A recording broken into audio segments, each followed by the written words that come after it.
بھلائیوں سے محبت، برائیوں سے نجات، یہی ہے روح دو عالم، یہی ہے راز حیات۔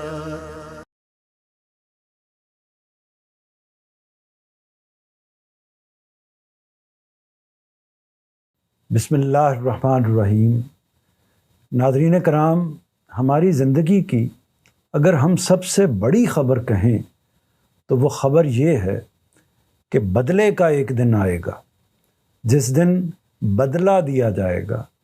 قرآن مجید میں اس کے لیے یوم الدین کے الفاظ استعمال ہوئے ہیں، یعنی وہ دن جس دن بدلہ دیا جائے گا۔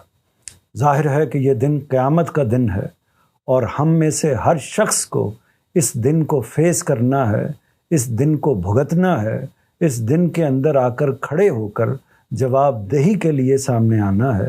تو یہ دن ہم میں سے ہر شخص کو دیکھنا ہے۔ اب سوال یہ ہے کہ یہ دن کیا ہوگا؟ یہ دن، اس کی تفصیلات قرآن مجید میں، احادیث میں بہت تفصیل کے ساتھ موجود ہیں، لیکن سوال یہ ہے کہ یہ دن کیا ہوگا؟ اس دن کیا واقعہ ہوگا؟ پہلی بات یہ ہے کہ اس دن بدلہ دیا جائے گا۔ کن چیزوں کا بدلہ دیا جائے گا؟ اچھائیوں کا بدلہ دیا جائے گا، اور اس کے ساتھ برائیوں کا بدلہ دیا جائے گا۔ یعنی جن لوگوں نے اچھے کام کیے، اچھے اعمال کیے، ان کو ان کا بدلہ ملے گا، اور جن لوگوں نے برے کام کیے، برے اعمال کیے، ان کو ان کا بدلہ ملے گا۔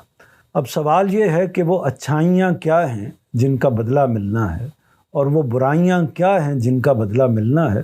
اس کو مختلف طریقے سے بیان کیا جا سکتا ہے، لیکن اگر ہم کیٹیگرائز کریں تو اچھائیوں کو 3 حصوں میں تقسیم کر سکتے ہیں۔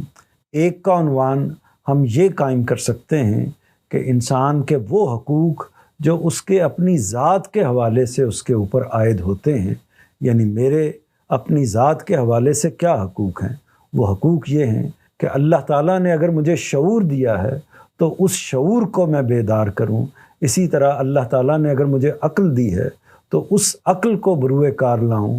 اسی طرح اللہ تعالیٰ نے مجھے جسمانی صلاحیتیں دی ہیں، ان صلاحیتوں کو استعمال کروں، اور تمام کی تمام چیزیں خیر کے لیے ہونی چاہیے، کیونکہ خیر وہ داعیہ ہے، خیر وہ بات ہے جو پروردگار نے میری فطرت کے اندر رکھی ہوئی ہے۔ تو ایک چیز یہ ہے کہ میں اپنے حقوق کو پورے کروں، جو میری ذات کے حقوق میرے اوپر عائد ہوتے ہیں میں ان کو پورا کروں۔ دوسری چیز یہ ہے اچھائیوں کے ضمن میں کہ میں انسانوں کے حقوق کو پورے کروں۔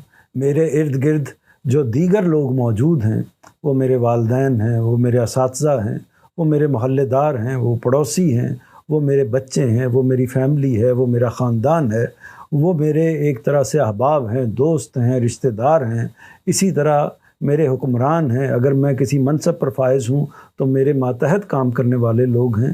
تو یہ سارے کے سارے وہ لوگ ہیں جن کے مجھے حقوق ادا کرنے چاہیے۔ تو یہ حقوق اگر میں ادا کرتا ہوں تو اس کا مطلب یہ ہے کہ میں نے ان اچھائیوں کو، ان خیر کی چیزوں کو اپنا لیا ہے۔ تو یہ دوسری چیز ہوئی۔ تیسری چیز یہ ہوئی اچھائیوں ہی کے ضمن میں، نیکیوں ہی کے ضمن میں، کہ میں انسانوں کے ساتھ ساتھ، اپنی ذات کے ساتھ ساتھ، اپنے پروردگار کے حقوق کا بھی خیال رکھوں۔ یعنی میں اس بات کو تسلیم کروں کہ اللہ تعالیٰ کی ذات تنہا ہے، واحد ہے، اس کا کوئی شریک نہیں ہے، اور اگر میں شریک کروں گا تو اصل میں اپنے شعور کے ساتھ، اپنے علم کے ساتھ زیادتی کروں گا۔ اسی طرح اس کی صفات کے اندر کسی چیز کو مجھے شریک نہیں کرنا چاہیے۔ مانگنا ہے تو اسی سے مانگنا ہے، التجا کرنی ہے تو اسی کے سامنے کرنی ہے، ہاتھ اٹھانے ہیں تو اسی کے سامنے اٹھانے ہیں۔ اس طرح کے ہر معاملے میں، زندگی کے ہر معاملے میں، اور فہم کے ہر معاملے میں، عمل کے ہر معاملے میں، علم کے ہر معاملے میں نے اپنے پروردگار سے اور اس کے پیغمبروں سے رہنمائی حاصل کرنی ہے۔ تو یہ وہ حقوق ہیں جو اللہ تعالیٰ کے، جس کو میں نے چند لفظوں میں بیان کرنے کی کوشش کی ہے کہ اللہ تعالیٰ کے حقوق، اس میں سب سے بنیادی چیز یہ ہے کہ اللہ تعالیٰ کے ساتھ کسی کو شریک نہ کیا جائے، اسی کو معبود برحق مانا جائے اور اس کے احکامات کی تعمیل کی جائے۔ تو یہ 3 باتیں ہوئیں۔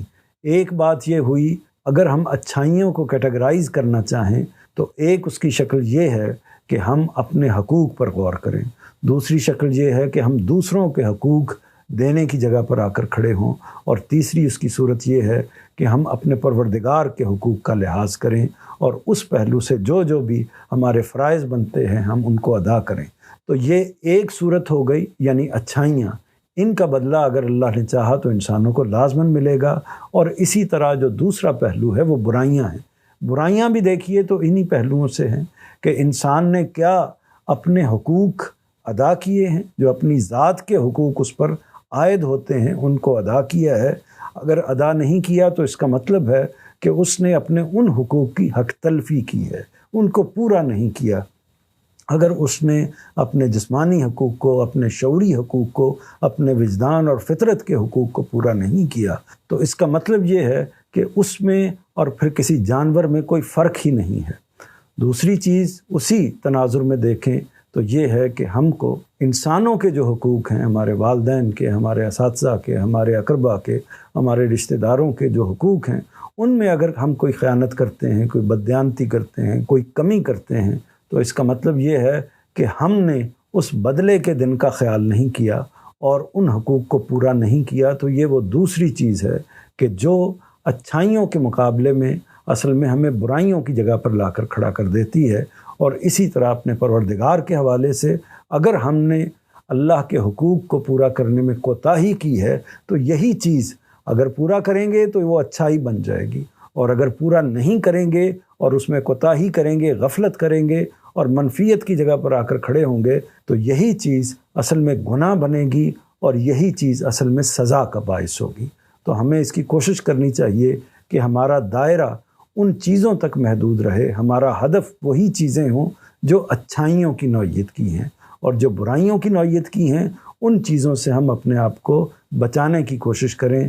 خلاصہ کرتا ہوں کہ اگر ہم حقوق کے لفظ کو اپنے ذہن میں قائم کر لیں، یعنی میرے اپنی ذات پر حقوق، انسانوں کے میرے اوپر حقوق، میرے پروردگار کے میرے اوپر حقوق، اور اسی کے لحاظ سے فرائض پیدا ہوتے ہیں، اور اسی طرح اگر میں ان حقوق کو ادا کرتا ہوں تو اس کا مطلب یہ ہے کہ میں اچھائیوں کی جگہ پر آ کر کھڑا ہوتا ہوں، اور اگر میں ان حقوق کو ادا نہیں کرتا تو اس کا مطلب یہ ہے کہ میں بدیوں اور برائیوں کی جگہ پر آ کر کھڑا ہوتا ہوں۔ تو بدلے کے دن میں ہونا کیا ہے؟ بدلے کے دن میں ہونا یہ ہے کہ اچھائیوں کا بدلہ اچھا ملنا ہے، اللہ تعالیٰ کی جنت میں بھیجا جائے گا، اور برائیوں کا بدلہ برا ملنا ہے، اور اللہ تعالیٰ نے ان انسانوں کے لیے جو برے کام کرتے ہیں، برے معاملات کرتے ہیں اور ان پہلوؤں سے ان حقوق کو ادا نہیں کرتے تو ان کا ٹھکانہ اللہ تعالیٰ نے جہنم بنایا ہوا ہے۔